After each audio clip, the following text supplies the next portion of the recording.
14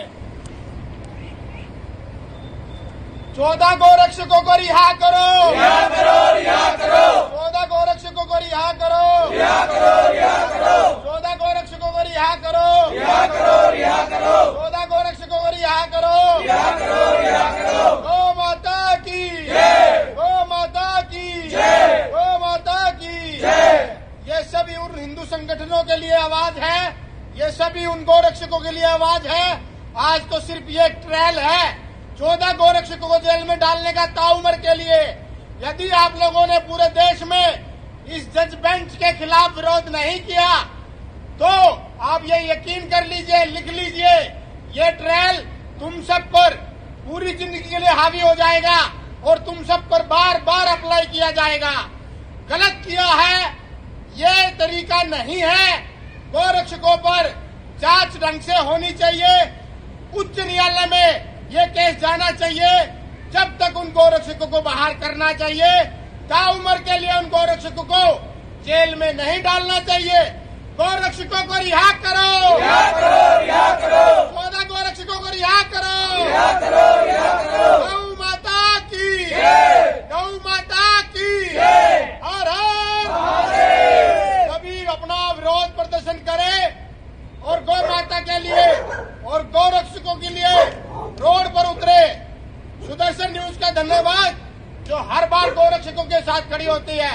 गौ माता की जय।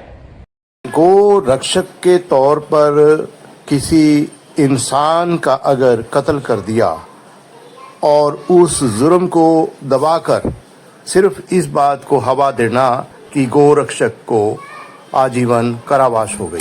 कारावास गोरक्षक के तौर पर कभी नहीं हो सकती, लेकिन यह जरूरी है कि अगर गोरक्षक की आड़ में किसी की लिंचिंग कर दी गई, भीड़ द्वारा किसी का कत्ल कर दिया गया, तो उस इंसान के कत्ल के बाद जो पुलिस ने मामला दर्ज किया हो तो वह ट्रायल चलता है और जज उस मामले में, अदालत उस मामले में समुचित निर्देश आदेश जारी करती है।